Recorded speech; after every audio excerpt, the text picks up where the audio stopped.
opportunity to have a discussion with one of the councillors in Ondo State. And this person said some things that are mind-blowing. If a governor could be doing this, how do you expect development to get to the grassroots? And when President Bola Ahmed Tinubu said, go and hold your governors responsible for anything that is going on in your state, because all of them have been paid, not just only governor. The local government, every elected person was being held responsible to us. And let us together hold this government. Presently, I'm in Ondo State. Possible. I want you to watch this video. The position you're holding in Ondo State. Presently, I'm a councillor in a ward in Ondo State. Okay, thank you very much. You talked about the allocation given to your local governments. Yes, sir. Can you tell us something about it and what happened? Okay. As at last month, the federation allocation released to my local government is around 600 million naira. Okay. And out of this 6 million naira, they released it. Let's assume they. Sorry, 600 million naira. 600 million naira. 600 million naira. Okay. All right. Let's assume that they released it today. The second day, the governor ordered and he collected it. He left it with 4 million naira for the chairman in Ondo State. All the allocations being released to Ondo State were collected by Mr. Governor. He's only left with 4 million naira for each local government chairman. Why? How many local government are around the state? 18 local government.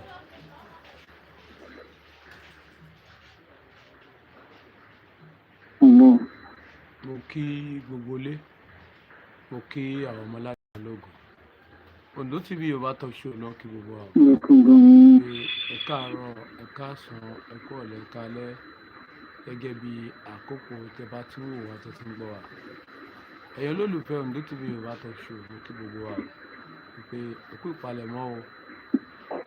Láìpẹ́ láì jìnnà ìpè máa dún, gbogbo àlọ́ máa kà wáyé. 18 local government. Ẹ jẹ́ ká máa tẹ̀síwájú. Ẹ jẹ́ ká zoom pé Pẹ̀lú bàbá wa Ìjìnlẹ̀ Marcus. Mo kí bàbá wa Ìjìnlẹ̀ Marcus o bàbá. 596 million. Oh, calculator.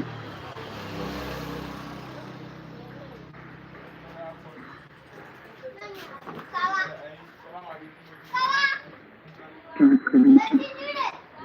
596 million naira multiplied by 18.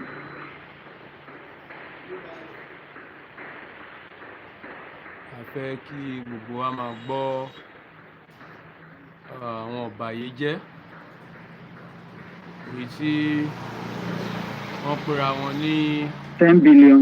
jẹgúdújẹrá. 728 million. Wọ́n pera wọn lólóṣèlú. One month. Àwọn Èèyàn kan ilé-iṣẹ́ tó ṣoṣo. pera wọn ní elite. Now, what if 4 million naira still for each local government? 10 billion, 728 million. Ní ènìyàn kan ṣoṣo. Now, 18 local governments, 18 multiplied by 4 is equal to, ní 18 local governments, office 72 million. Sílẹ̀ fún àwọn tá à ń sanwó oṣù fún nìyẹn. Màmá mo dúpẹ́ láti ìrìn Abíọ́lá àtàwọn tó dúró tán nínú ìrìn àjò yìí.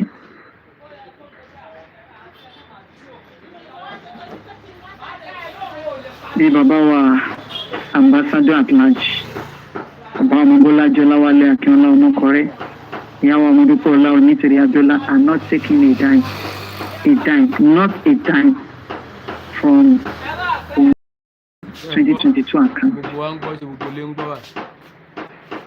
Yet, wọ́n jà fún èmi àti ẹ̀yin. Pé ká kúrò nínú oko ẹrú, ká kúrò ní ìgbèkùn, káwọn ọmọ wa má bàa jìyà. Ṣùgbọ́n èèyàn kan, just only one person. Now, 10 billion 728 million per month multiplied by 12. Ẹ jọ̀ọ́, èló ló máa jẹ́ bẹ́ẹ̀ yẹn lọ́dún ẹ̀jẹ̀ ìjáwó 10 billion 728 million multiplied by 12 is equal to 128 billion 736 million naira.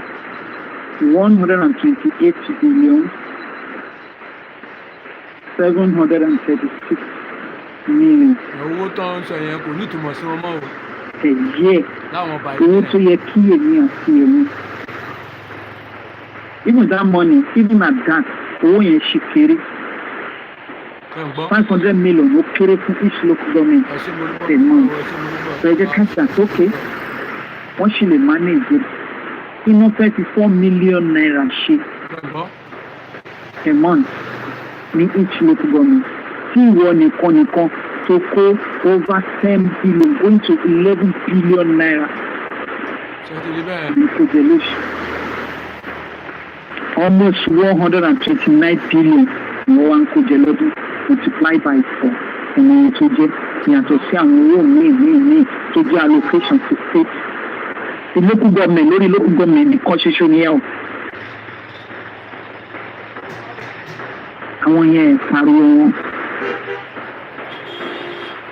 Àníká jẹ́ ìkòrò tó tán. Èyí owó ẹ̀sà wo òun aládé. Ṣáyé ló ń ṣe wá. Àbáwá là ń ṣera wa. Àsìkò tó yẹ ká jà, àní jà.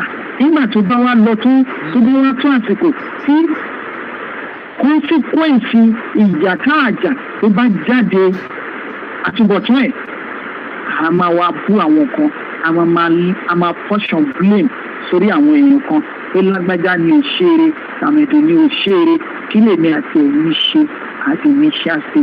The governor, what is the excuse that the government used to get this money back from the chairman of those local governments?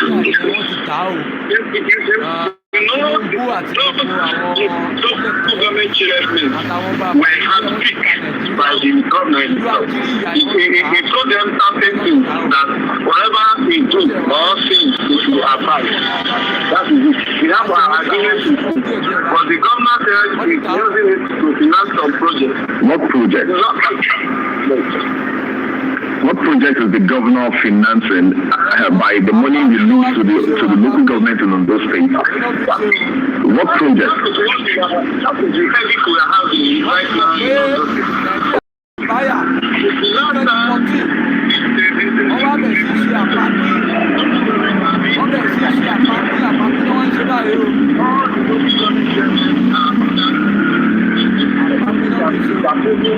The local government project. They are the ones that is directing local government. They are the ones that do everything on the local government. Local governments are just the figureheaded. So, sir, if I may ask you, what is the current action and the current state of all the local government chairmen? What are they saying? They were under him, they cannot voice out. But as we speak, last 2 days, we speak with our chairman, we held a meeting, and the chairman told us not everything, not a cleaning of the application, how things going on, that they were in people. They can't do anything. Okay, so if I may also ask you, how much is your salary as a councillor? We are collecting 151,000 naira as a councillor. So how much are you supposed to be getting as a councillor? Yes, at least as a councillor, we're supposed to get at least 500,000. But the governor is using all maneuver methods. What is the stipulated amount in the constitution or in an agreement, a documented agreement that councillors should be paid this amount in Ondo State? Assuming the autonomy is working, the takeaway of the councillor is around 700,000 naira. Okay. But because of this, the governor is collecting the allocation. Is the governor that is Alpha and Omega. They are the one that dictates. They are the dictators. They are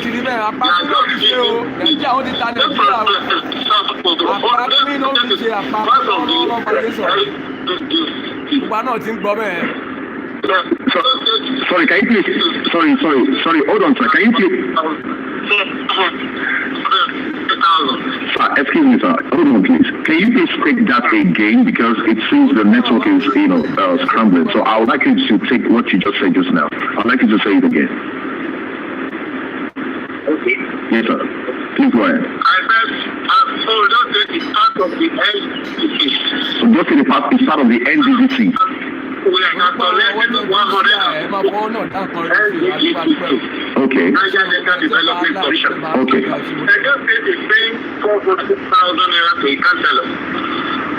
And Ondo State is paying 151,000. That is uncalled for. We are suffering and we are dying silent. Yes, in Ondo State. I really appreciate your time with me this morning. And if there's going to be a need for me to get further details from you, I'll definitely reach out to you and call you. But this one, I'm going to work on it. And of course, I'm going to put it out there for every sons and daughters of Ondo State and the well-meaning Nigerians to also listen to the plight of what the councillors and the chairman in Ondo State are.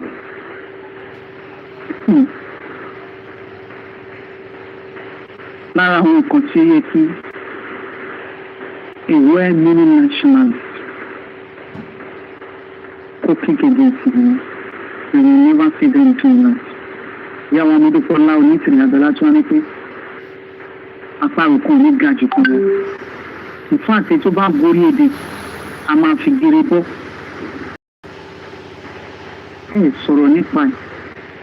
Nígbà tí èèyàn kan tó bá ń tèké a whooping sum of 11 billion naira nínú local government account a month.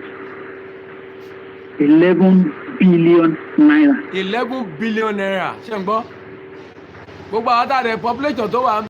nínú account a month. population tó wà ń bí ò tó kankan o. local government treasury account wọn wọ́n ṣe state account o. wọ́n dẹ̀ ń jí 11 billion naira èèyàn kan yóò 11 billion naira. àwọn tí èyí tó wá jẹ́ ti state nǹkan. ẹ máa wọ olè àtọlọ́ṣà o àpagbé náà fi nàìjíríà ṣe. ọmọ Yorùbá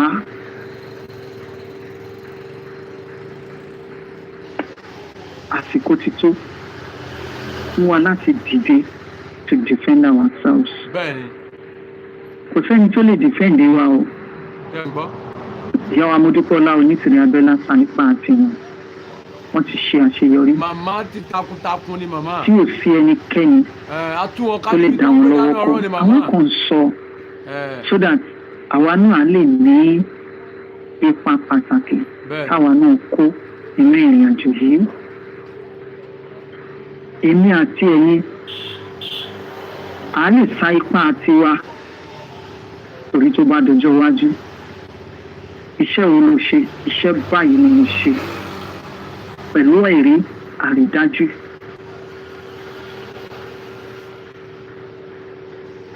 kì í ṣe ká kéjò lọ tán ká ṣẹ̀ṣẹ̀ máa fi ọ̀pá nọlẹ̀ ohun tó yẹ ká ṣe ká filẹ̀ undone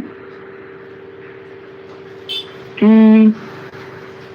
iṣẹ́ tí wàá bọ́ sórí tán ká ṣẹ̀ṣẹ̀ máa portion blame àbí apportion blame lágbájá kan ní òṣèré tàbí ìdùkan ní òṣèré ìyàwó Amódúpọ̀lá onítìrìn àdọ́là ò fi ẹnikẹ́ni sínú òkùnkùn.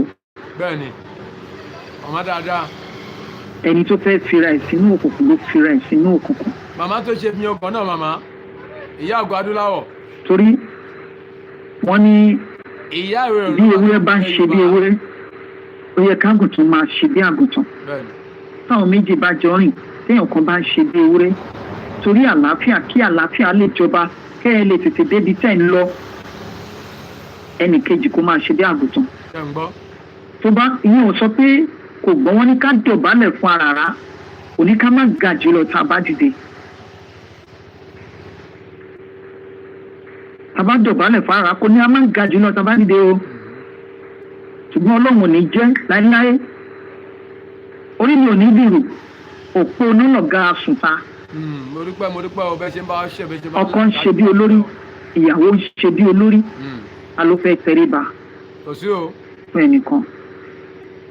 Nígbà tẹ́ ẹ bá débi tẹ́ ń lọ tán, gẹ́gẹ́ bí mo ṣe ń sọ, ẹ má lérò pé àwọn kan fi ẹ̀gbin lọ èèyàn kan àbí kinní kan, pé ẹni tó ń fẹ́ ẹ̀gbin lọ ò ní bèrè nígbà tá a bá débi tá a lọ.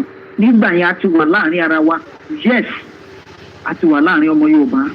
Níbi tó bá yẹ ká gbé ọjọ́ lọ, a lọ síbẹ̀, a lọ rojọ́, gbogbo ọmọ Yorùbá wa bá wa dá sí. Kí ni nǹkan tó ṣẹlẹ̀ gangan? Tó fi ṣe báyìí, tó fi sọ báyìí, tó fi sọ báyìí. Torí ẹ̀ mo máa ń sọ fún wa pé nǹkan tá a bá máa sọ jáde lẹ́nu, ẹ jẹ́ ká máa ṣọ́ ẹyin lóhùn. Tó bá ti bọ́ lulẹ̀, kò ṣe kó mọ́. Tó bá ti jábọ́ pàf, ó fọ́, ó kàtàkàtà nìyẹn o. Ọmọ Yorùbá, àyè ṣì wà fún èmi àti ẹ̀yin. Àyè ó ṣì wà fún èmi àti ẹ̀yin. Kì í ṣe ká máa di ẹrù wa, kásákò òde, kásákò. Àjẹlé ẹni ló sá lọ sóko bólójú ẹlẹ́yẹ òde, bólójú ẹlẹ́yẹ òtó. Ẹjẹ́ abira wa léèrè. Àjẹlé ẹni lé ìwọ sá lọ sá búrọ́dì. Àbúrọ́dì tó lọ́gán, ẹlẹ́yẹ gangan ló lọ hámọ́ lábúrọ́dì. Bẹ́ẹ̀ni. Torí àwọn tó tà. O ní freedom. Bẹ́ẹ̀ni, àwọn tó rà yín ni ẹ̀ tó. O lè ṣe nǹkan tó bá wù ẹ́. Àjẹ́ tí wọ́n gún burú ju àjẹ́ tí wà nílé. Ẹ jẹ́ kémi àti ẹ̀yin jà. Ká fún àwọn àjẹ́ tí wà nílé ní tọ́níìkì mu kó má lágbára àti mu ẹ̀jẹ̀ mọ́ tílẹ̀ bá ṣú. Ṣé ń gbọ́? Kémi àti ẹ̀yin lè ráàyè máa ṣiṣẹ́ tiwa, ká máa fowó tiwa, ká máa fi sápò, ká máa fi túnlẹ̀ bàbá wa ṣe. Ohun tí ìyá wa Modúpẹ́ọlá Onítìrí Abíọ́lá ń sọ nìyẹn o. Wọ́n ń pariwo, wọ́n ń ké, ẹ má jẹ́ ká dọ̀rùn ká tó mọ̀ tọ́. Ọmọ Yorùbá, ẹ má jẹ́ àdọ̀rùn ká tó mọ̀ tọ́. Ṣé ń gbọ́? Ṣé gbogbo à ń gbọ́ báyìí? Ẹ má bá ká máa portion blame. Ìyẹn ò lè gbé wa dé nìkan kan o. Kò lè gbé wa dé Nàgà, kò lè gbé wa dé anywhere. Nothing. Kò sí nǹkan kan tó máa ṣe fún wa. Ju pé ìyà àjẹgbádùn àjẹpọnulá ló máa fún wa jẹ. Èmi àti ẹ̀yin kò yẹ ká máa jìyà lẹ́yìn. Ó yẹ o. Tó bá yẹ pé àtijọ́ dìde lọ́dún 2022. Ẹ jẹ́ ká sowọ́pọ̀ pẹ̀lú ìyá yìí kí gbogbo wa jáde lọ́dún 2022. Ibi tẹ́mi àti ẹ̀yin wà lẹ́ni àní síbẹ̀ mọ́. Ókè àdìde lọ́dún 2022. Lọ́dún tó kọjá, torí ẹ̀yin kan ṣe ń give excuses. Lágbájá kan ló pè wá pé ká má jáde, tàmídù kan ló ní a má jáde o. Ẹ dì fáìlì wọn, gbogbo yín ẹ jáde. Ṣé wọ́n fẹ́ kó ènìyàn 1 million sínú àtìmọ́lé lẹ́ẹ̀kan náà ni?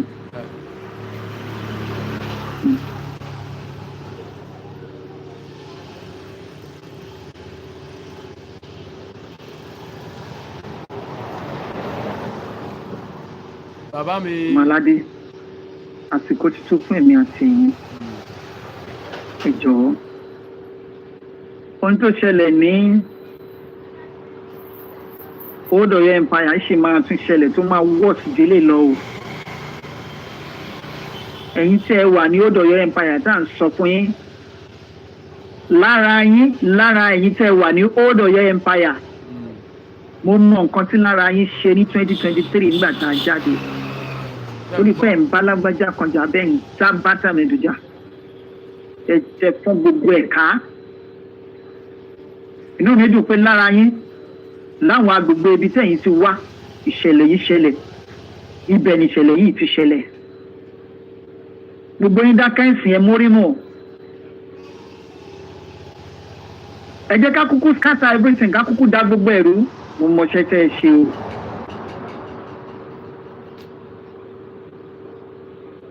àmọ́ àwọn ipa tẹ́ ẹ kọ́ àmọ́ àwọn ìgbésẹ̀ tẹ́ ẹ gbé láti scatter everything ẹ̀yìn kò léyìn ló ti wá bẹ̀rẹ̀ lénìí sin o ẹ̀yin tó wá kù ẹ̀yin tẹ́ ẹ wà lókè ògùn ẹ̀yin tẹ́ ẹ wà lákòókò ẹ̀yin tẹ́ ẹ wà lọ́wọ́ ifọ̀n adris ẹ̀yin tẹ́ ẹ wà lákùrẹ́ ẹ̀yin tẹ́ ẹ wà ń jẹ̀bú tẹ́ ẹ wà lẹ́gbàá tẹ́ ẹ wà ń bàdàn tẹ́ ẹ wà lẹ́kọ̀ọ́ tẹ́ ẹ wà ń yewa tẹ́ ẹ wà káàkiri bẹ́ẹ̀ tẹ́ ẹ lérò pé kò tí ì ṣẹlẹ̀ sí yín lénìí oyè tó kan ráàwó ẹ sọ fara ẹdẹ kó má ṣe ń tara àwọ ṣe o kó má bàa ká ara ẹdẹ mọ́lé ojúlala kan fi ń ṣọ́rí ẹ jẹ́ kí iṣẹ́ yìí kó rọrùn fáwọn alákòóso àgbà tó bá máa wọlé láìpẹ́ yìí lágbájá kan ni mò ń tẹ̀lé tàmẹ̀dù kan ni mò ń tẹ̀lé wọ́ríọ̀ hù wọ́ríọ̀ ha òun rèé o. olóyè ọlẹ yìí o. ẹ̀ ń tẹríba fún èèyàn kan kàkà kẹ́yìn ó jà fún ìran yín torí àwọn ọmọ yín òun ló fa ẹ̀yìn ọmọ okun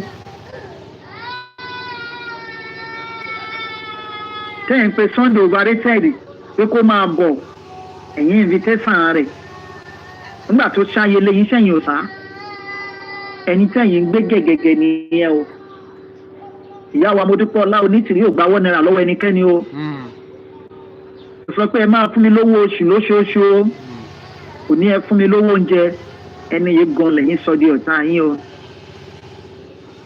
kò lè òun lọ́lá nílùú ẹ̀ ṣùgbọ́n mo mọ̀ pé bẹ́ẹ̀ fẹ́ bẹ́ẹ̀ kọ̀ ilẹ̀ Yorùbá ti dúró bẹ́ẹ̀ ni kò sẹ́ni tó lè dá a padà láíláí àti láíláí. kò sí tó lè yọ Ọlọ́run ló bá rìn àjò. àyè sì wà fún èmi àti ẹ̀yin láti tún ọmọlúwàbí wa ṣe. ẹ padà sẹ́yìn.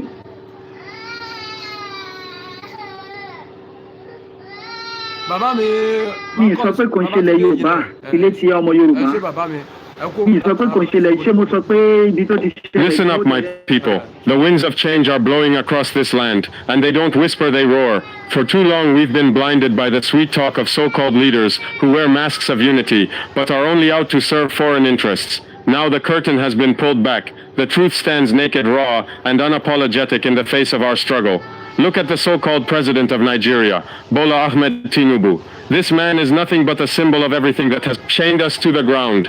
This so-called APC All Progressives Congress, it's a lie, it's a mirage built on the backs of our people, all while the foreign forces that oppress us stand behind it.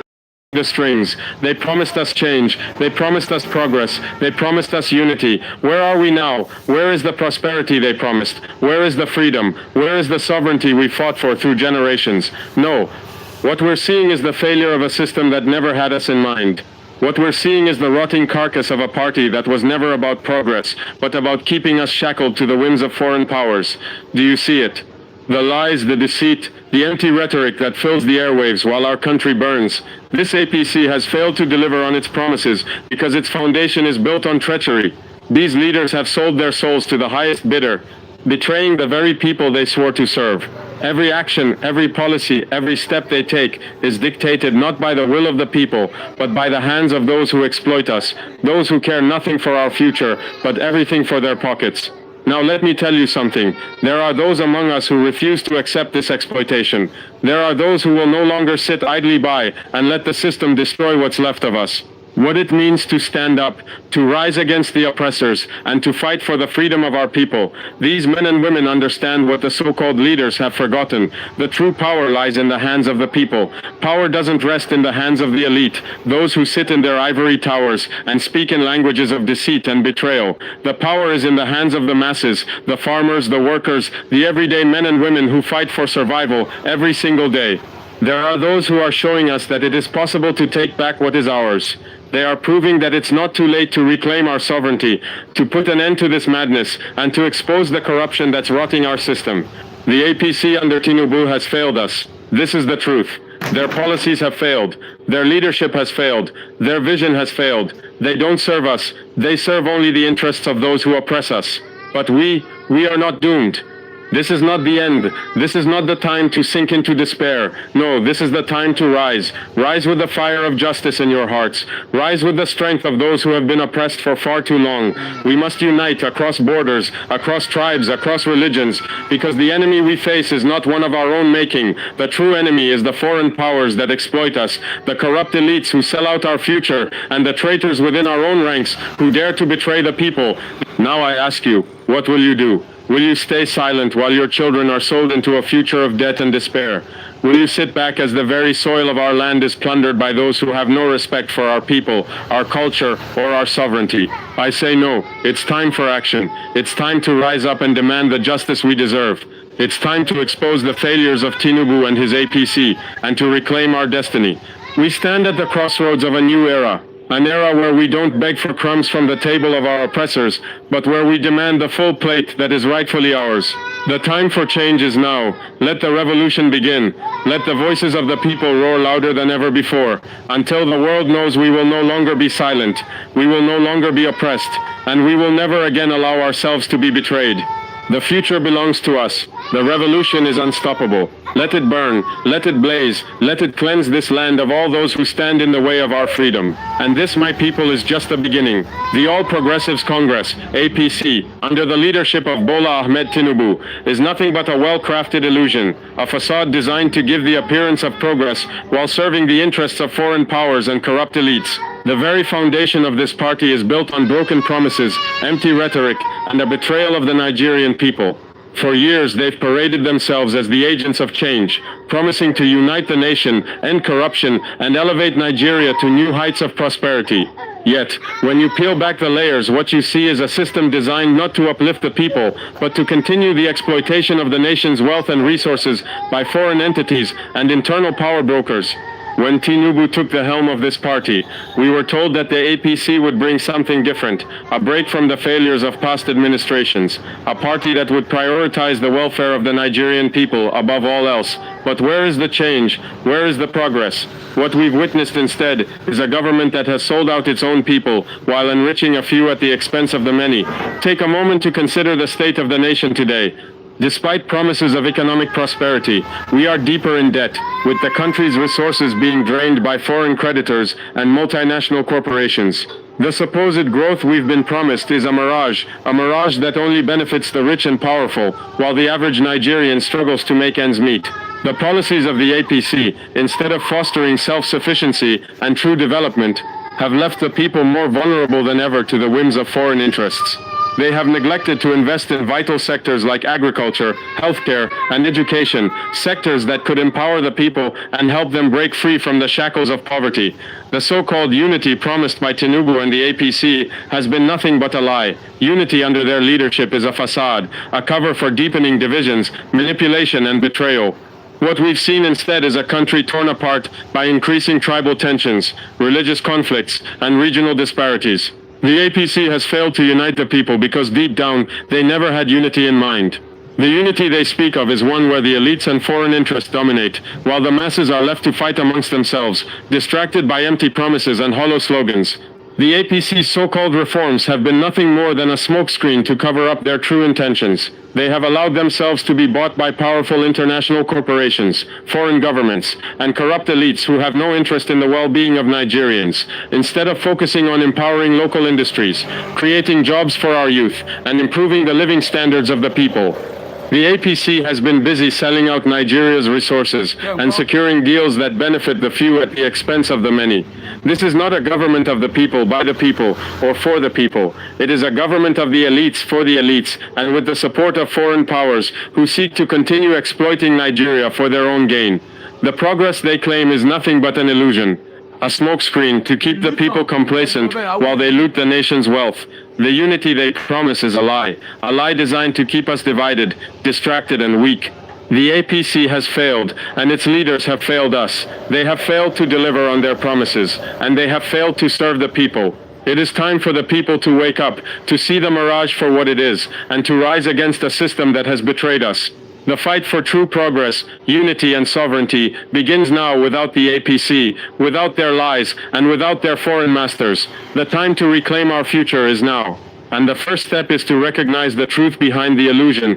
Power has never truly belonged to the thrones, the crowns, or the polished shoes behind high gates. It does not live in the leather chairs of parliaments or behind the tinted windows of motorcades. No. Real power lies in the hearts of the people, the masses, the forgotten, the hungry, the resilient. It lies with the farmers who till the land with bare hands while politicians harvest billions. It lies with the traders who wake before the sun and sleep after midnight just to put food on the table. It lies with the youth hustling on the streets, the market women shouting in open air, the teachers shaping futures with unpaid salaries. These are not just citizens, they are the true engines of the nation, and yet the ruling class fears this truth. They spend billions on propaganda to convince us that we are powerless. They distract us with tribal divisions, religious manipulation, and staged elections, just to blind us from our collective strength. But history has taught us something they can never erase. Every empire that oppressed the people eventually fell, not because of guns or gold, but because the people rose. Do not be deceived by the suits and titles. The corrupt elite only hold power because we have not yet taken back what is rightfully ours. Every time we suffer in silence, they grow stronger. Every time we accept crumbs, they feast. But when the people awaken, when the farmers, the drivers, the unemployed graduates, and the mothers in the slums stand together, the ground itself trembles beneath the weight of their unity. Look around Africa. Change is brewing. In every corner of the continent, the youth are rising. The people are saying enough, because they are realizing a fundamental truth. No savior is coming from abroad, and no messiah is hiding in a ballot box. We are the power. The system fears that day when we all stop fighting each other and begin to fight the real enemy: corruption, exploitation, and neo-colonial puppetry. Imagine just for a moment what would happen if we stopped being afraid. If every worker refused to be exploited, if every region refused to be divided, if every community refused to stay silent in the face of injustice, the thrones would crack. The strongholds of the greedy would collapse, because power only survives through obedience, and obedience can be withdrawn. The corrupt fear not protests. They fear solidarity. They fear education awareness and the fire of truth spreading from village to village, from city to city. They fear a population that no longer buys into their illusions, and that is why they invest in keeping us hungry, distracted, and divided. But we are not fools, not anymore. Every great revolution began with this single realization: the people hold the power. The moment we understand that, the chains begin to break.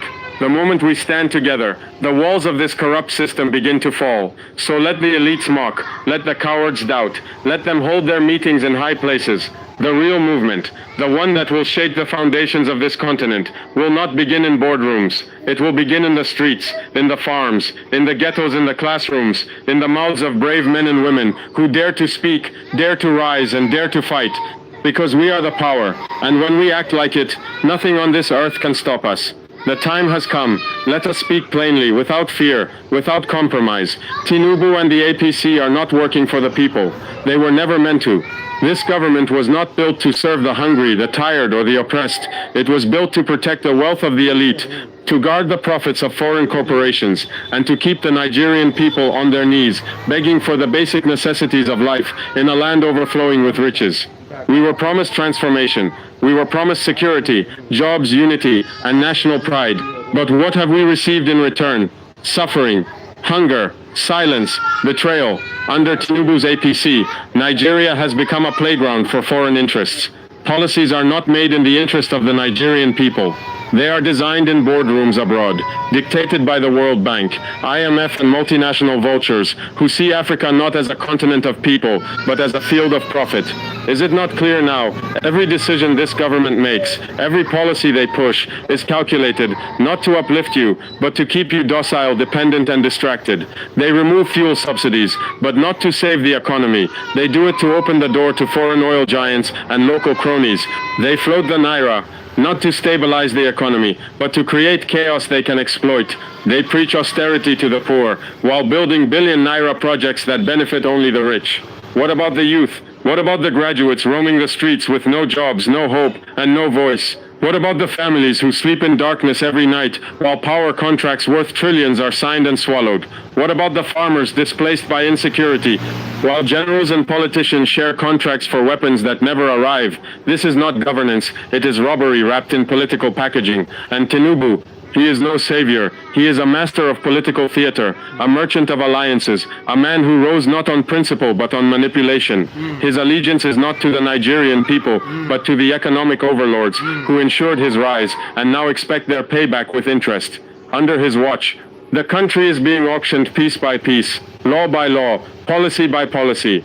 Let's be honest. Tinubu and the APC have sold Nigeria. They have sold your future, your land, your children's dreams. They have traded our independence for handshakes from foreign diplomats and invitations to international summits. And the people, we are nothing but statistics in their speeches, tools in their propaganda. But the Nigerian people are not blind. We see through the smokescreen. We see the suffering in the streets. We see the despair on the faces of mothers, the frustration of youth, the silence of those who have given up. And we also see the mansions, the convoys, the fat bellies of those who claim to be our leaders. This system is not broken. It was built this way, built to serve the few and crush the many, built to extract, exploit, and enslave, under the cover of democracy. But enough is enough. The time has come to reject this betrayal. The time has come to tear off the mask and call things by their real names. The APC under Tinubu is not a government of the people. It is an instrument of oppression. And no matter how long it takes, no matter how hard the road, the people will reclaim what is theirs. Because history has never been kind to traitors. And the streets never forget. Sovereignty is not just a word. It is not just a paragraph in a dusty constitution or a slogan chanted during campaigns. Sovereignty is the soul of a nation. It is the right of a people to decide their own future, to control their own resources, to speak with their own voice, and to stand tall without begging for permission from foreign powers. And today, my people, let us not pretend Nigeria's sovereignty is under attack. This is not just about Tinubu. This is not just about the APC. It is about a system that has allowed our land, our wealth, our destiny to be placed on the auction block, sold to the highest foreign bidder, while our people suffer. It is about leaders who fly to international summits and return with chains disguised as agreements. It is about governments that sign deals with foreign corporations while refusing to build local industries. It is about a nation rich in oil, in gold, in intellect, in youth, but held hostage by poverty, debt, and foreign dependence. This is not sovereignty. This is submission. The struggle before us is not a fight for one election or one leader. It is a war for the survival of our independence. We cannot rebuild this country until we break the grip of external domination and internal betrayal. What kind of freedom is it when we cannot feed ourselves without foreign imports? What kind of independence is it when our budget is dictated by the World Bank? What kind of sovereignty is it when foreign soldiers train on our soil while our own army can't protect its citizens? They tell us Nigeria is free. But look around you. Does this look like freedom? Look at the rising cost of food, the crumbling education system, the power sector sold off to the same elites who failed to build it. Look at the oil in the Niger Delta, sucked out by foreign hands while the land lies poisoned. Look at the IMF policies disguised as economic reforms while the people are crushed under the weight of inflation and debt. This is economic colonialism, political puppetry, and cultural erasure, and it is all done with the signature of our own so-called leaders, traitors in suits, collaborators in Agbada, men who trade away the destiny of millions for positions, praise, and dollars they will never live long enough to enjoy. But listen carefully, sovereignty is not given, it is taken, it is earned, it is fought for, and it is defended every single day. The time has come for the Nigerian people to rise and take back what was stolen. This is not about hate. It is about justice. It is about dignity. It is about refusing to let future generations grow up in chains. We had the power to break. We must build our own systems. We must protect our own industries. We must feed ourselves, teach ourselves, arm ourselves with truth, and reject the lie that we must always depend on outsiders to survive. We must stop measuring our success by foreign applause and start measuring it by the welfare of our people. This is the task of our generation. This is the fight of our time, not for fame, not for politics, but for the soul of Nigeria. The struggle for sovereignty must continue, not tomorrow, not next year, but now, in our streets, in our minds, in our schools, in our villages, in our cities. Every act of defiance against corruption is an act of sovereignty. Every farmer who feeds his people, every youth who speaks truth, every community that rises together. That is the revolution in motion. The chains are cracking. The fire is burning. The time is now. We do not ask for sovereignty. We take it and we defend it until the last breath. This is no longer a whisper in the shadows. This is no longer a cry hidden in fear. This is a roar, a fire, a wave that cannot be stopped. The time of silence has ended. The time of waiting, of begging, of hoping that the oppressor will one day become merciful. It is over. The revolution is now, not tomorrow, not when they say the time is right, not when another election circus rolls around. Now, because we have seen enough, we have suffered enough, we have lost too many lives, too many dreams, too many futures to the corruption and wickedness of those who rule without conscience. Tinubu's government may be the face of today's failure, but the rot runs deeper, and now it must be cut out from the root. The revolution is not just a protest on the street. It is a shift in the minds of the people, a great awakening, a realization that we are not powerless, that we do not need permission to rise, that the same people who built this country with their hands can tear down the structures of oppression with their will. This is not the revolution of guns. It is the revolution of truth, of unity, of refusing to be lied to one more day. Everywhere the signs are clear. The youth are restless. The workers are angry. The poor are no longer ashamed of their poverty. They are demanding answers. The people are no longer distracted by party colors or tribal games. They are asking, who really owns this country? Who really benefits from our pain? Who is afraid of a united people? Let the answer be clear. It is the system that fears us. A system built by colonial hands and sustained by local traitors. A system that crushes talent, rewards mediocrity, and silences every voice that dares to speak the truth. But now the silence is broken, and when the people speak as one, no wall is high enough, no army strong enough, no propaganda loud enough to stop them. This revolution does not wear suits. It does not speak in soft tones. It is raw. It is real. It is the mother who has buried her child because the hospital had no power. It is the student who can no longer dream because tuition has become a prison. It is the trader whose goods are crushed by inflation while politicians fly private jets to conferences about poverty. The revolution is the cry of every soul that refuses to be enslaved by a flag that no longer protects them. It is the last breath of every innocent man gunned down without justice. It is the fury of the masses who have carried this nation for decades while being fed crumbs. This is not just a moment, it is a movement. It cannot be killed because it lives in every home, every heart, every hungry stomach that refuses to stay quiet. The failure of Tinubu's government is not the end, it is the spark, and now the flame has caught. Across Nigeria, across Africa, the fire is spreading, not of violence but of consciousness, of unity, of courage. And once the people know they have the power, there is no turning back. Let the elites tremble. Let the oppressors run. Let every palace of corruption know the revolution is not coming, it is here, and it will not be stopped. Mo kí gbogbo ilé, mo kí àwọn ọmọládé àwọn ọmọlógo, àwa tí a gbàgbọ́ nínú blueprint tí màmá tọ́lọ̀ ń gbélé màmá wa lọ́wọ́. Ọlá jùlọ mo dúpẹ́ Ọlá Onítìyàn Bọ́lá. Mo kí gbogbo àwa tá a dúró ṣinṣin nínú ìrìn àjò yìí. Ẹ ṣé mo dúpẹ́ o. Láṣẹ Olódùmarè, ẹ ò ní mọ̀ṣẹ́, ẹ ò ní mọ̀yà o. Ọmọ aládé ẹ jẹ́ ká ronú o, torí Yorùbá bọ̀ wọ́n wí pé tá lọ bá lọ àbọ̀ á máa padà bọ̀. Irú àbọ̀ wo gan làwa fẹ́ kó bọ̀ sọ́dọ̀ wa? Ṣáàbọ̀ ire ni tàbí ibi? Nítorí ẹ̀dá kan ò ní gbinlá kó kálùbọ́sà láéláé. Ohun tí a bá fò ní ìwà gbìn ni a ó ká bódọ̀la. Mo lérò pé gbogbo wa la rántí ìtàn Mósè, àwọn ọmọ Ísírẹ́lì àti Fáráò. Ṣé mọ̀ pé a ò sí ń bẹ̀ nígbà náà lọ́hùn-ún? Àmọ́ ohun títàn sọ nípa wọn ni àwa náà dé bá lónìí. Bí àwọn àrọ́mọdọ́mọ tiwa náà yóò ṣe dé bá ìtàn tiwa nìyẹn. Ohun tí a bá wá fi òní wa ṣe, yóò sọ bóyá ìpè tàbí àdúrà ni wọn yóò fi máa ránṣẹ́ sí wa níbi tí a bá wà. Nítorí náà ọmọ aládé, ẹ jẹ́ ká ṣe rere o, kí a sì nífẹ̀ẹ́ ìran wa. Torí ìtàn àwọn ọmọ Ísírẹ́lì ọjọ́sí tí ń túnra rẹ̀ kọ báyìí lórí àwa ìran Yorùbá. Ṣé mọ̀ pé nígbà tí Ọlọ́run sọ fún Mósè pé kó kó àwọn ìran rẹ̀ kúrò lóko ẹrú, kì í ṣe gbogbo àwọn ìran rẹ̀ ni wọ́n gbàgbọ́.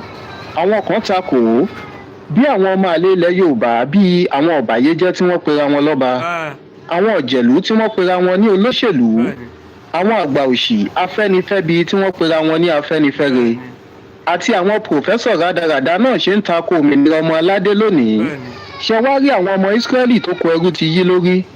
Bó ṣe yí àwọn ọ̀bàyéjẹ́ yìí lórí lónìí, tí wọn ò gbàgbọ́ nínú iṣẹ́ rere tí ọlọ́run fi rán Mósè tí wọ́n ṣe àtakò ìran wọn àti Fáráò tó rò pé òun lè díṣẹ́ Olódùmarè lọ́wọ́ tó wí pé àwọn ọmọ Ísírẹ́lì ò ní délẹ̀ ìlérí wọn gbogbo wọn parun sínú òkun pupa ni ṣe wá rí bí àwọn ọmọ Ísírẹ́lì ọjọ́sí tí wọ́n dalẹ̀ ìran wọn àti Fáráò tó pera rẹ̀ ní alágbára níwájú Olódùmarè ọba tó láyé àtọ̀run ṣe parun tí wọ́n padà ṣègbè bẹ́ẹ̀ náà ni àwọn ọ̀bàyéjẹ́ tí wọ́n pera wọn lọ́ba àwọn àgbà òṣì àgbà rádaràda àti gbogbo àwọn tí wọ́n ń kóra wọn jọ lòdì sómìnira ọmọ aládé ṣe máa parun láìpẹ́ láì jìnà torí à ń sọ àwọn ọ̀bàyéjẹ́ yìí ní àwọn òmẹ́ni okùn a ní kò sí ohun tó ń jẹ́ ọba mọ́ ní orílẹ̀-èdè Democratic Republic of the Yorùbá síbẹ̀ àwọn ọ̀bàyéjẹ́ yìí ṣì ń joyè wọ́n ń pera wọn lọ́ba àwọn ọ̀bàyéjẹ́ yóò kọ̀ kí ìran wọn parun torí wọ́n fẹ́ jọba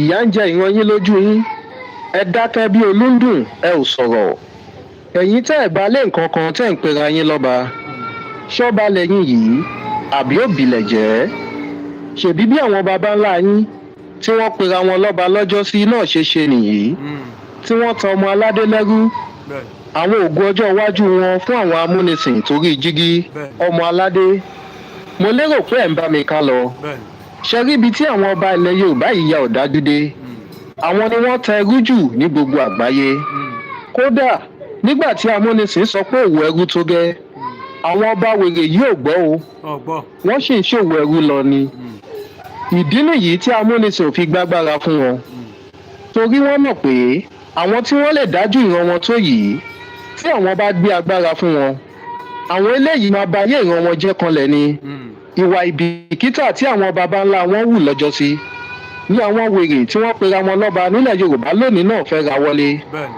àmọ́ irọ́ ni wọ́n pa kò lè ṣeé ṣe torí adániwáyé ti dójú tì wọ́n ìran Yorùbá ti bọ́ lóko ẹrú a ti di orílẹ̀-èdè aṣàkóso ara ẹni Democratic Republic of the Yorùbá bẹ́ẹ̀ sì ni kò sọ́ba ní DRY abẹ́ òrí pé ẹ ti mọ́fo omi ti tán lẹ́yìn ẹja yín ẹ̀yin tí amúnisìn ti yọ lọ́ba tipẹ́ ní ìlú Ajíríyà Nàìjíríà tí wọ́n kàn fi yín dí gẹrẹwu síbẹ̀ láti máa rí yín lò fi kó ìran yín lẹ́rú sátífíkẹ́ẹ̀tì awúrúju tí wọ́n gbélé yín lọ́wọ́ tí ẹ fi ń pera yín lọ́ba yìí ṣèbí chief lord ló wà ń bẹ́ẹ̀ ẹ̀yin wèrè gbogbo wọ̀nyí amúnisìn tó ń lò yín gan ti jáwọ́ wọ́n ti gbà fọlọ́run ṣùgbọ́n ẹ̀yin wèrè wọ̀nyí rò pé ẹ lè ṣe àtakò sí ohun tí Ọlọ́run ti ṣe láṣẹparí ládùúrú gbogbo èròǹgbà ibi tí amúnisìn ní síran adúláwọ̀ àwọn àgbà ìranù tí wọ́n pera wọn ní pòfẹ́sọ̀ àti ẹ̀líìtì wọ̀nyí ò ríro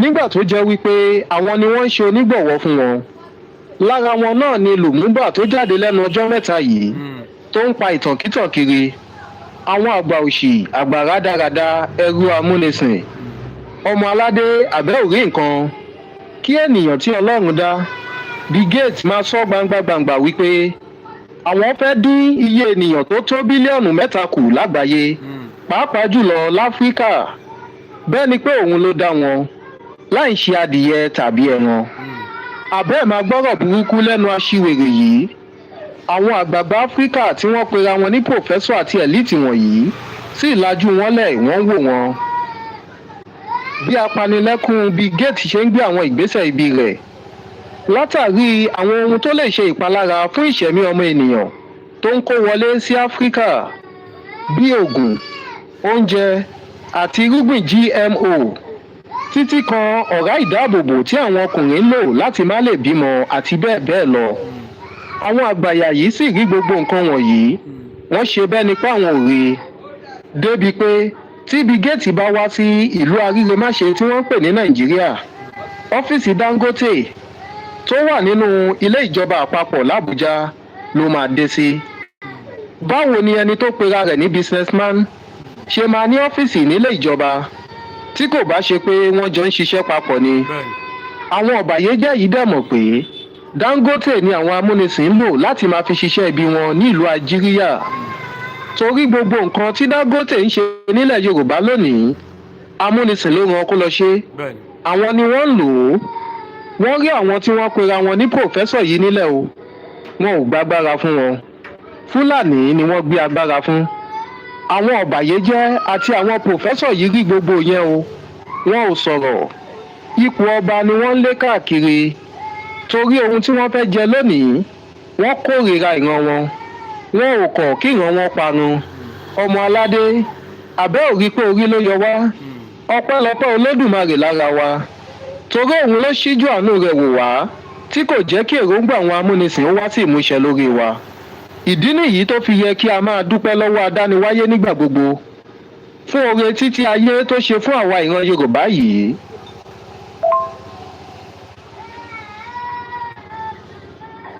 ọmọ aládé gbogbo etí yín mélòó ojúlówó indigenous Yorùbá people ẹ tara gèrè ìran adúláwọ̀ ẹ jí lójú oorun a kì í finá sórí òrùlé sùn o ó ṣèwọ̀ èèmọ̀ rẹ o ǹjẹ́ tẹ̀ ti gbọ́ pé adarí ọ̀kan nínú àwọn orílẹ̀-èdè tó dàgbà lágbára jù lágbàáyé ti ṣiṣọ́ lójú eégún àwọn ìkà apanijayé kan tó jó ijó ìbàjẹ́ ó nàka fẹ̀sùn kan àwọn gbajúgbajà olókoòwò kan lágbàáyé kàyéfì ńlá ló ṣe mí nígbà tí mo rí fọ́nrán náà lórí ẹ̀rọ ayélujára níbi tí aṣáájú àgbáyé ti tú àṣírí ètò àti ìlànà ìṣekúpani káàkiri àgbáyé pàápàá ní ilẹ̀ adúláwọ̀ láti lè mú àdínkù dé bá iye ènìyàn tó wà lórílẹ̀ ayé ìgbékalẹ̀ ètò ibi yìí pinnu láti pa ó kéré tán ìdá 15 nínú bílíọ̀nù bíi méje ènìyàn tó wà lórí ilẹ̀ tí Ọlọ́run dá èyí tí ó túmọ̀ sí pé wọ́n gbìyànjú láti pa ẹgbẹẹgbẹ̀rún mílíọ̀nù tó lé 100. ó tẹ̀síwájú pé ọ̀nà tí wọ́n fẹ́ gbà ní láti ṣètò abẹ́rẹ́ àjẹsára ọ̀fẹ́ láti pèsè oògùn ìfètòsí ìlóyún àti ìbímọ tó jẹ́ òfegè pẹ̀lú àwọn oúnjẹ inú ọ̀rá àti páálí tá a ti fi májèlé aṣekúpani díẹ̀díẹ̀ ṣe. ẹ̀yin ọ̀daràn ẹ̀yin ìkà apànìyàn Èdùmàrè yọ̀ọ̀dá ọlá fún yín ná kàkẹ́ fi ṣàǹfààní fẹ́ dà jàǹbá ọmọnìkejì ilẹ̀ ń gbé lárugẹ a ti ẹ̀ gbọ́ pé ẹ̀ ń ṣàtìlẹ́yìn fún àwọn ìwà ìbàjẹ́ bíi oògùn olóró tó ń yí àwọn ọ̀dọ́ lọ́pọlọ ìwà ìbàjẹ́ ìbálòpọ̀ akọsákọ àti bẹ́ẹ̀ bẹ́ẹ̀ lọ. adarí àgbà náà tó ga jù lágbàáyé tó fojú ọ̀rọ̀ yìí léde sọ ní kedere pé ìdájọ́ ikú ló tọ́ sí àwọn gbajúgbajà òṣìkà ìránṣẹ́ ikú yìí. kẹwàá wò ó ibi àfojúsùn wọn tó pọ̀ jù ní ilẹ̀ adúláwọ̀ ilẹ̀ Áfíríkà níbi tí ìṣẹ́ àti ìyà ti gbilẹ̀ kan wọ́n wá ṣe ètò náà ní àṣàrò elépo rẹ́dẹ́rẹ́dẹ́ tó ní májèlé nínú. ìdí nìyí tí màmá wa Modúpẹ́ Onítìrí Abíọ́lá abiyamọ tòótọ́ ti fi ń rọ àwa ọmọ aládé láti bẹ̀rẹ̀ sí ní ṣe ìgbélárugẹ oúnjẹ àti oògùn ìbílẹ̀ wa indigenous Yorùbá people IYP àti lu agogo ìkìlọ̀ yìí ṣáájú àkókò yìí a sì tún tẹnu mọ́ pé àgbàrá òjò kò sọ pé òun ò ní lé wó o onílé ni kò ní gbà ojú báyìí sì ni alákàn fi ń sọrí ẹ jẹ́ ká yàgò fún àwọn lọ́fẹ̀ẹ́ ló bá dé àpò ẹ̀fọn olóró àṣekúpani díẹ̀díẹ̀ tí wọ́n kó wọlé bẹ̀rẹ̀ sí ní pín ní àwọn agbègbè kan ní Democratic Republic of Yorùbá ẹ kí á bẹ̀rẹ̀ sí ní ṣàwárí síwájú sí àwọn oògùn ìbílẹ̀ wa tó dára tó sì lágbára kí a máa jẹ àwọn ewébẹ̀ àti èso tó ń ṣara lóore ká yàgò fún àwọn oúnjẹ inú pálí tàbí ike tí wọ́n ń kó wọlé ká bàa lè mú àdínkù dé bá àwọn àìsàn tí kò dára láàrin wa ẹ jẹ́ ká ṣọ́ra fún àwọn abẹ́rẹ́ àjẹsára tí àwọn ìkà ìránṣẹ́ ikú aṣojú Sátánì kan ń ṣe agbátẹrù rẹ̀ ìfà máa fani lápò ya o a sì máa fani lẹ́mìí já pàtì bákan náà ẹ má ṣe jẹ́ ká fọwọ́ yẹpẹrẹ mú ìkìlọ̀ yìí ká bàa lè fi àlàáfíà àti ẹ̀mí gígùn gbé ìgbé ayé ọ̀tún gbẹdẹmukẹ tí Ọlọ́run ti gbélé ìyá wa Modúpẹ́ Onítìrí Abíọ́lá lọ́wọ́ àtẹ̀mí àtẹ̀yìn a ò ní jẹ́ ká àbámọ̀ o lẹ́yìn Ọlọ́run Yorùbá lákọ̀ọ́kọ́. wọ́n ń ṣe wọ́n ń ṣe wọ́n ń ṣe Ọlọ́run ti ṣe ìtàn ẹlẹ́gan ló ti kú dànù ó ti kú dànù sí iná jó pa ìṣe pẹ́ tẹ́lẹ́gàn ló ṣòro ẹlẹ́gàn. wọ́n ṣe Ọlọ́run ti ṣe ìtàn ẹlẹ́gan ló ti kú dànù sí iná jó pa ìṣe pẹ́ tẹ́lẹ́gàn ló ṣòro ẹlẹ́gàn ti kú ni. wọ́n ṣe Ọlọ́run ti ṣe ìtàn ẹlẹ́gan ti parun. Ayọ̀wádé ayọ̀wá káàbọ̀ ayọ̀wá wọlé dé. Ayọ̀wá ti dé ayọ̀wá káàbọ̀ ayọ̀wá wọlé dé. Ire wa ti dé ire ayọ̀ ire wa káàbọ̀ ire wa wọlé dé. Ayọ̀wá ti dé ayọ̀wá káàbọ̀ ayọ̀wá wọlé dé. Wá síbi àìwáìtì bùbá tí mú lè rí iṣẹ́ wá síbi àìwáìtì bàbá tí mú lè rí iṣẹ́ ìlérí ayọ̀ ìlérí ògo ìlérí ìgbàlà ìlérí ìyanu ìlérí ayọ̀ ìlérí ògo ìlérí ìgbàlà ìlérí ìyanu wá síbi àwáìtì bàbá tí mú lè rí iṣẹ́ wá síbi àwáìtì bàbá tí mú lè rí iṣẹ́ ìlérí ayọ̀ ìlérí ògo ìlérí ìgbàlà ìlérí ìyanu kábíyèsí wá síbi àwáìtì bàbá tí mú lè rí iṣẹ́ wá síbi àwáìtì bàbá tí mú lè rí iṣẹ́ ìlérí ayọ̀ ìlérí ògo ìlérí ìgbàlà ìlérí ìyanu ó ṣe rí ni ẹ kò yí padà.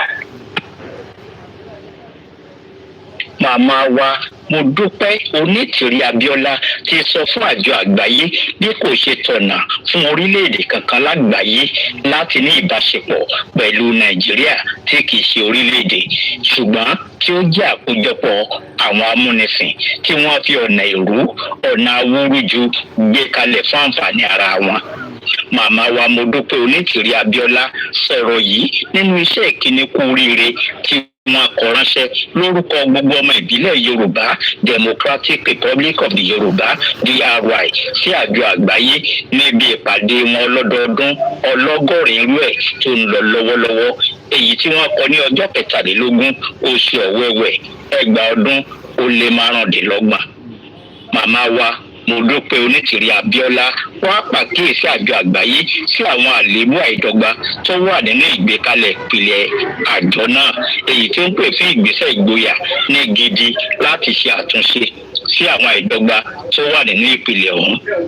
Màmá wa mo dúpẹ́ Onítìrí Abíọ́lá fi ìgbàgbọ́ àwọn ọmọ ìbílẹ̀ orílẹ̀-èdè Yorùbá Democratic Republic of the Yorùbá DRY hàn pé pẹ̀lú ibi tí ìmọ̀ àwa ènìyàn dé lọ́jọ́ tòní ó ṣeé ṣe láti ṣàwárí ọ̀nà àbáyọ láti fòpin sí ìwà pálapàla ogun jíjà òṣì wọ̀bìà ìwà ìbàjẹ́ gbogbo ìjẹgàba láti darí àwọn ènìyàn míì àti gbogbo ipá ọ̀nà aburú tó ń ṣe lòdì sí ọ̀nà ọmọ ènìyàn.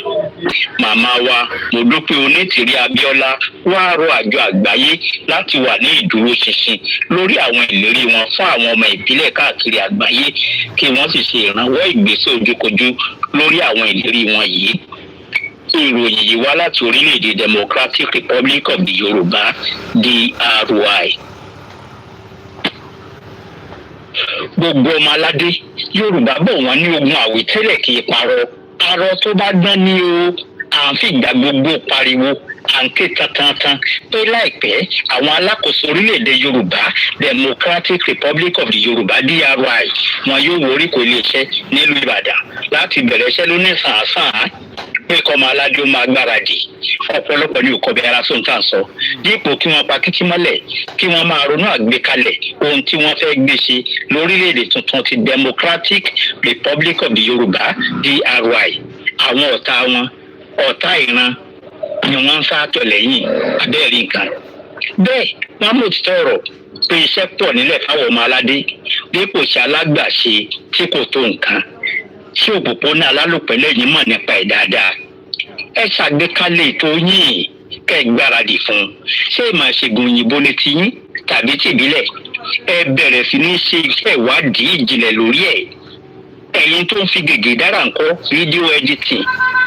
èròǹgbà yín ẹgbẹ́jọ́kọ̀ ó gúnrégé ẹ̀yin olùkọ́ tọ́mọ èdè Yorùbá lámọ̀dájú ṣé ẹ ti ń gbáradì ṣé ẹ ti fìmọ̀ àkúmọ̀lédè Yorùbá tẹ ò bá gbàgbé màmá wa Modúpẹ́ Onítìrí Abíọ́lá ti sọ fún wa pé lórílẹ̀‐èdè Yorùbá Democratic Republic of the Yorùbá DRY èdè Yorùbá láwọn fi máa kọ́ máa wọ́n ṣe máa ṣírò Yorùbá ni wọ́n ṣe máa jìnlẹ̀ sáyẹ́ǹsì Yorùbá ni gbogbo ẹ̀kọ́ pátápátá Yorùbá láwọn fi máa kọ́ àwọn ọmọ ẹ tètè máa gbáradì kí gbọ́ máa lù yín ọ̀rọ̀ yìí kò yọ àwọn àgbẹ̀ sílẹ̀ o irúfẹ́ ọ̀gbìn wo lẹ́yìn fẹ́ yàn láàyò ẹ máa palẹ̀ mọ́ kẹ́ wà ní múra sílẹ̀ sáré oko mélòó lẹ́ ń fẹ́ ẹ wà ní múra sílẹ̀ gbogbo sẹ́yìn wù tẹ́ bá fẹ́ ṣe ọmọ aládé ẹ wà ní múra sílẹ̀ dídí àwọn alákòóso orílẹ̀-èdè Yorùbá kò sí gẹ̀dẹ̀ ẹ má jẹ́ kó bá yín lábo a ò lè kábàámọ̀ o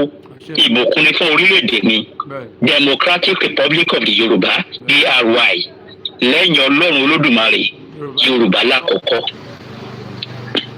ẹ̀yin ọmọ aládé ẹ jẹ́ kí n máa dúpẹ́ lọ́wọ́ ìyá wa mọ́à tọ́lọ́run gbé àlàkalẹ̀ àtọ̀run wálé lọ́wọ́ ẹ̀yin ọmọ aládé kí ni ìmúra rẹ fún orílẹ̀-èdè titun tí à ń wọnú rẹ̀ lọ yìí mo fẹ́ kí ẹ mọ̀ pé àǹfààní pọ̀ fún gbogbo àwa ojúlówó ọmọ ìbílẹ̀ Yorùbá ẹ̀yin oníṣẹ́ ọwọ́ àkókò nìyí fún yín láti máa múra sílẹ̀ lórí iṣẹ́ tí ẹ yàn láàyò tí ẹ mọ̀ dojúdojú pàápàá jùlọ ẹ̀yin tí ẹ mọ̀ nípa plumber ni mo fẹ́ bá sọ̀rọ̀ lónìí ṣé ẹ mọ̀ pé lára ilé kíkọ́ ni iṣẹ́ plumber wà lórí iṣẹ́ yìí ẹ̀yin tí ẹ bá mọ̀ nípa rẹ̀ àǹfààní wà fún yín láti gba iṣẹ́ lọ́wọ́ aṣojú ìṣàkóso DRY láì mọ ẹnikẹ́ni kí o tún rí iṣẹ́ náà gbà àti pé tí o bá fẹ́ dá dúró fún ara rẹ àyè wà fún ọ bí o bá sì fẹ́ sí ni o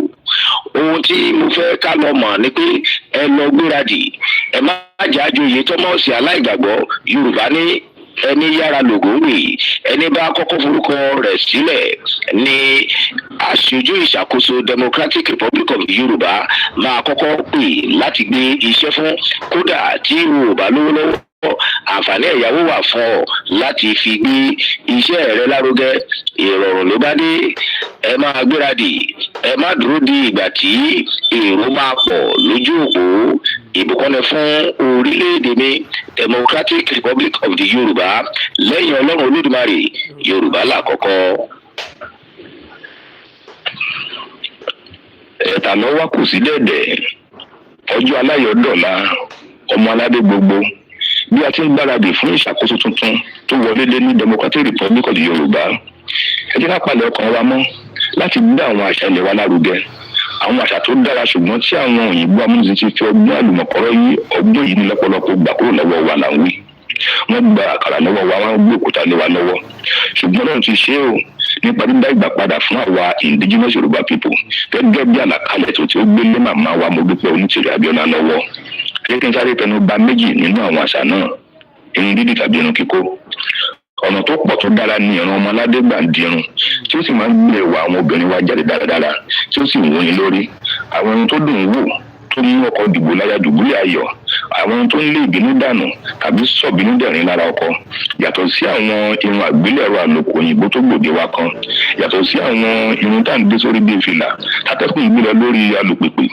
àwọn irun adójútì ni à ń sọ̀rọ̀ nípa àwọn irun àṣà irun Yorùbá bíi ìpàkọ́ ẹlẹ́dẹ̀, kẹ̀yìn sọ́kọ, láyípo, kọjú sọ́kọ, kólẹ́sẹ̀, Èkó bridge, sùkúléwé, korobá, mọ́remí, bàtẹ́wọ́, ajálóso, panumọ́, kí lọkọ ó ṣe àti bẹ́ẹ̀ bẹ́ẹ̀ lọ. Ṣé wọ́n ní àtẹ́lẹwọ́ ẹni kì í tan ní jẹ? Kò sí iṣẹ́ ọwọ́ tí kò ní ní ìgbéga ní Democratic Republic of Yorùbá. Nítorí náà, ẹ̀yin oníṣẹ́ ìṣerunlọ́ṣọ̀ọ́ àti ẹ̀yin tí ẹ fẹ́ kọ́ ẹ dìde fúrí àṣìṣe lórí àwọn àṣà irun kíkó tàbí irun dídì tí a ti pàtì ní ìgbáradì fún ìgbérasọ orílẹ̀-èdè wa tuntun Democratic Republic of the Yorùbá. Aṣọ wíwọ̀ bákan náà kò gbẹ́yìn o. Ẹ̀yin télò aránṣọ́ta, iṣẹ́ pọ̀ tá ó máa ṣe. Àwọn aṣọ ìgbàlódé wa, àwọn aṣọ ìbílẹ̀ wa la ó máa lò ní àwọn iléeṣẹ́ wa gbogbo. A kò ní gba àwọn aṣọ amúnisìn láyè lẹ́nu iṣẹ́ rárá. Ẹ yára gbáradì ṣe ìmúdàgbà tẹ̀síwájú lórí àwọn àṣà ìwọṣọ lọ́nà ìbílẹ̀. Àwọn aṣọ bí agbádá, gbáríyẹ̀, ọ̀yẹ̀là, dànsíkí, ẹ̀m̀bẹ̀, ólékú, ìróbùbá àti gèlè, àǹkárá, àdìrẹ, kàǹpálà, sányán, aṣọ òkè, aṣọ òfì, àlàárì àti bẹ́ẹ̀ bẹ́ẹ̀ lọ. Ṣé ẹ mọ̀ pé tẹ́nítẹ́ní pàkísà ń ta àtàn? Ẹ jẹ́ ká jọ túnlẹ̀ wá ṣe. Ẹni àwọn òkè máa wòran tó fún àwọn ti tẹ̀ wá lọ́wọ́ náà, àní kan kò sí mọ́ o. Ire wa káàbọ̀. Ìbùkún ni fún Democratic Republic of Yorùbá, lẹ́yìn Ọlọ́run Yorùbá lákọ̀ọ́kọ́. A kí gbogbo àwa ọmọ bíbí ilẹ̀ Yorùbá níbikíbi tí a bá wà ní àgbáyé. A kí wa o pé a kú oríire, a sì kú ìfojúsọ́nà fún ìgbà ọ̀tun, ìgbà ayọ̀ tó máa dé láìpẹ́ yìí tí a ò wọnú ògo wa lọ. A sì kí wa pé ẹ kú ìgbáradì, ẹ kú ìmúrasílẹ̀ láti lo ẹ̀bùn yín, ẹ̀bùn tí Ọlọ́run Olódùmarè fún olùkálùkù wa. Iṣẹ́ yóò pọ̀ rẹpẹtẹ tí a kò lè kà tán, ṣùgbọ́n a ó mẹ́nu bà díẹ̀ nínú àwọn iṣẹ́ tí ẹ máa lè ṣe ní ilẹ̀ olómìnira tiwantiwa. Ẹ̀yin àgbẹ̀, ẹ múra sílẹ̀ o. Àti gbìn àti kórè ó jẹ́ ọwọ́ yín o. Kí oúnjẹ kó lè pọ̀ ní ilẹ̀ wa rẹpẹtẹ. A kò ní tọrọ jẹ mọ́. Bẹ́ẹ̀ sì ni a kò ní bẹ̀ láti jẹun mọ́. A kò ní gba oúnjẹ láti ìlú mìíràn wá sí ilẹ̀ wa mọ́. Oúnjẹ á pọ̀ rẹpẹtẹ. Ẹ̀yin àgbẹ̀, ẹ múra sílẹ̀. Ẹ̀yin pẹjapẹja tí à ń pè ní fishermen, pàápàá jùlọ láti Ondo State, ẹ̀yin tẹ́ wà létí odò tó jẹ́ pé iṣẹ́ apẹja yìí ni àwọn baba ńlá wa ti ṣe. Bẹ́ẹ̀ sì mọ̀ pé ẹja púpọ̀ ló wà nínú omi ló sì yí wa ká. Àwọn ẹja mìíràn wá látinú òkun tá à ń pè ní omi iyọ̀. Bẹ́ẹ̀ sì ni àwọn ẹja mìíràn wá látinú ọ̀sà tá à ń pè ní omi tútù. Bẹ́ẹ̀ sì ni ọ̀pọ̀lọpọ̀ ẹja ló ti wà nínú omi yìí tó jẹ́ pé a kò tí ì fọwọ́ kàn rárá, bí ipa ńlá tó wà níbẹ̀ tó ń dàgbà níbẹ̀. Ẹ sì ní ìmọ̀, ẹ sì ní òye, ẹ̀yin pẹjapẹja, láti pa àwọn ẹja wọ̀nyí. Ẹ múra sílẹ̀. Ẹ lo ẹ̀bùn yìí kí oúnjẹ kó lè pọ̀ ní ilẹ̀ wa. Bákan náà ni ẹ̀yin tá à ń pè ní kọ́lékọ́lé, ẹ̀yin builders, bí ẹ ti mọ̀ pé a ó kọ́ ọ̀pọ̀lọpọ̀ ilé nítorí pé àwọn ọ̀dọ́ wa yóò ní àǹfààní, gẹ́gẹ́ bí màmá wa mú àti sọ pé wọ́n ní àǹfààní láti ní ilẹ̀, wọ́n sì lè kọ́lé ti ara wọn. Kò ní sí pé mò ń yálégbé mọ́, wọ́n á jẹ́ olómìnira ti ara wọn. Ilé púpọ̀ ni a ó kọ́. Ẹ̀yin kọ́lékọ́lé, ẹ múra sílẹ̀. Bákan náà ni ẹ̀yin tó ń tún òpópó-ọ̀nà ṣe, tá a lè pè ní civil engineers, tó ń ṣe bíríìjì, ẹ múra sílẹ̀. Iṣẹ́ pọ̀ fún yín rẹpẹtẹ o. Bákan náà ni ẹ̀yin mechanical engineers, ẹ múra sílẹ̀. Iṣẹ́ pọ̀ fún yín. Bákan náà ni ẹ̀yin tó ń ṣiṣẹ́ mànàmáná, tá a lè pè ní electricians, ẹ múra sílẹ̀ iṣẹ́ pọ̀ fún yín o. Bákan náà ni èyí tó ń bójútó àwọn aláboyún àti ọmọ inú wọn tá a lè pè ní midwives. Yálà ẹ ní ìmọ̀ tí àwọn bàbá wa ní tàbí ẹ kọ́ bí a ṣe ń tọ́jú àwọn aláboyún àti ọmọ inú wọn, ẹ múra sílẹ̀ iṣẹ́ pọ̀ fún yín rẹpẹtẹ. Bákan náà ni ẹ̀yin tẹ́ mọ ewé àti egbò láti gbanilà tó jẹ́ pé àìsàn kankan ò ní ṣe wá mọ́, kò sí pé ikú òjijì máa wá àbí èèyàn kan kú sí àbọ̀ ọjọ́, kò ní sí yẹn mọ́ ní ilẹ̀ wa. Bákan náà ni ẹ̀yin tó ń tọ́jú àwọn àgbààgbà, kò ní sí pé ara ń ro mí, ara ń dùn mí, rheumatism kan wà níbì kan. Kí ẹ mọ̀ nípa ewé àti egbò wọ̀nyí tí àwọn àgbààgbà wa lè máa lò, ẹ múra sílẹ̀. Nítorí pé ọjọ́ náà ti súnmọ́lé, ọjọ́ náà tilẹ̀ ti wọlé tán, kò ní pẹ́ ẹ ó kàn gbọ́ ìpè ni bí olè lé òru pé ó dé. Yóò dára fún gbogbo wa, yóò dára fún ilẹ̀ Yorùbá, yóò dára fún màmá wa Noah, yóò dára fún olórí ilẹ̀ Yorùbá Ọmọkọrẹ́, yóò dára fún gbogbo wa o, àti gbogbo àwa tá à ń ṣiṣẹ́ ní ilẹ̀ olómìnira tọ̀sán tòru pé kí a lè wọnú ògo wa lọ kíákíá. Yóò dára fún wa, òtítọ́ yóò gbè wá, kò ní dára fún ọ̀dàlẹ̀, ọ̀dàlẹ̀ nìkan ni kò ní dára fún, yóò dára fún gbogbo àwa olótìtọ́.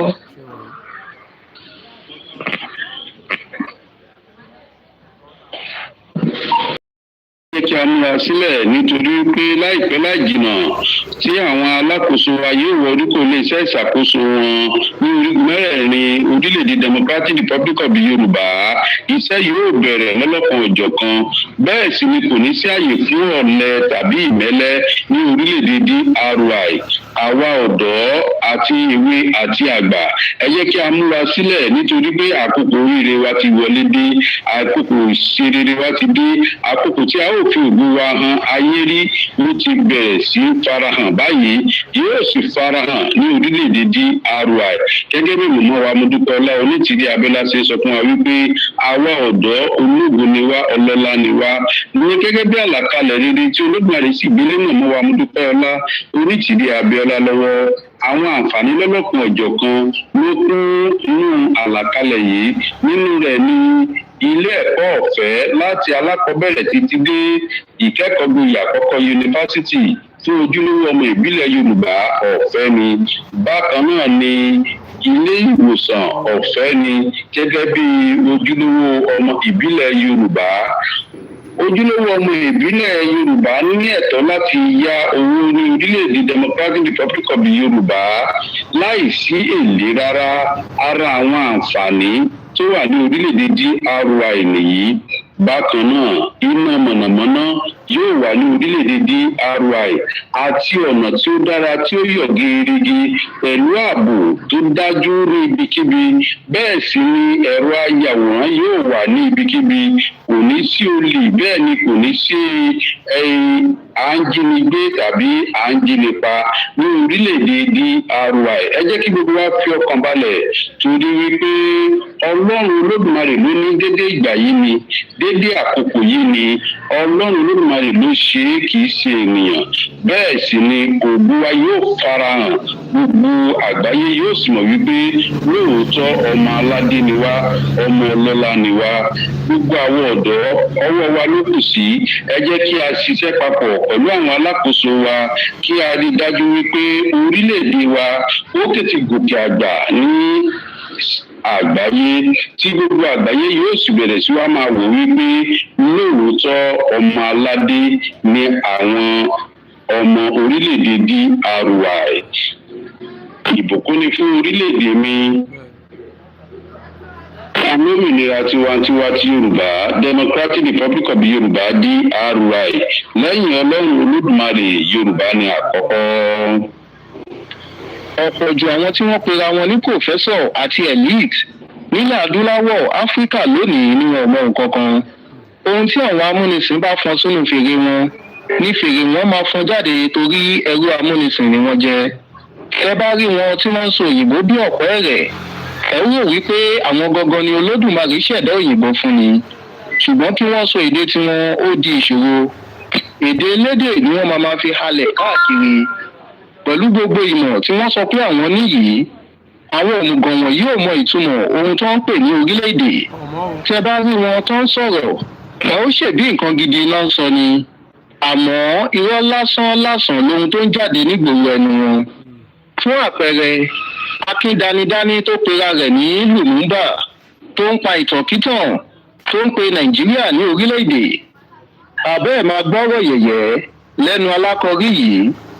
Nàìjíríà tí kìí ṣe orílẹ̀-èdè tó jẹ́ wípé àgbékalẹ̀ ètò awúrúju lásán látọwọ́ àwọn amúnisìn ló ń pè ní orílẹ̀-èdè.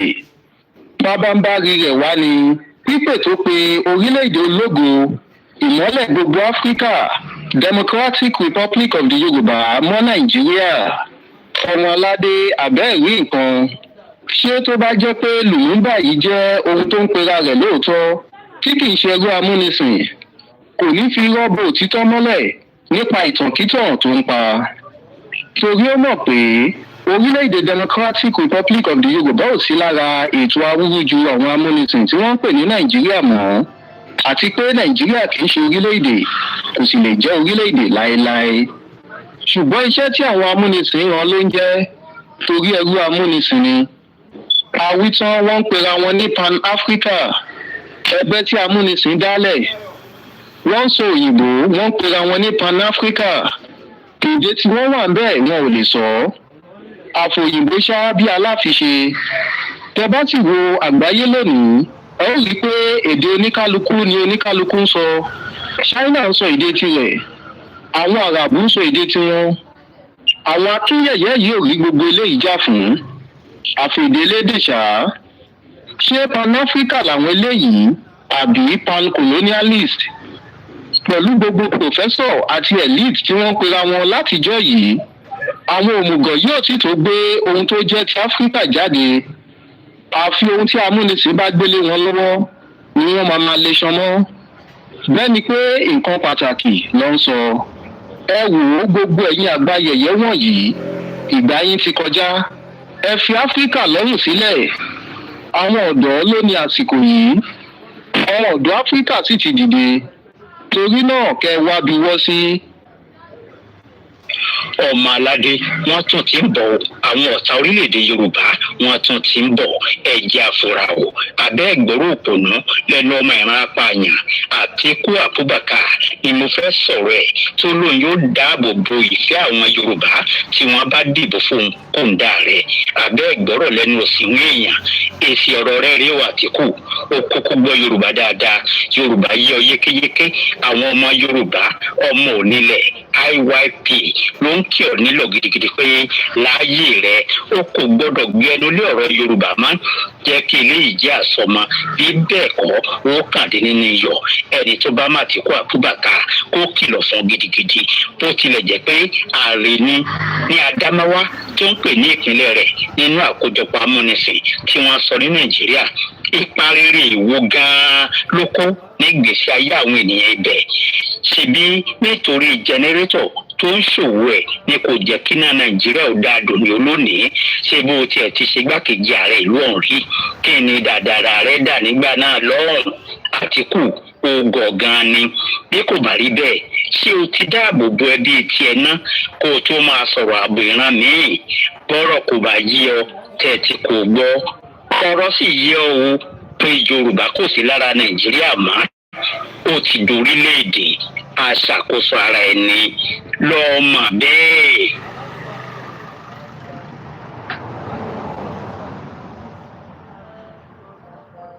Democratic Republic of the Yorùbá ìrìn àjò tí ó di orílẹ̀-èdè. Lónìí, Democratic Republic of the Yorùbá jẹ́ ìṣàkóso ara ẹni èyí tí ó sì jẹ́ tuntun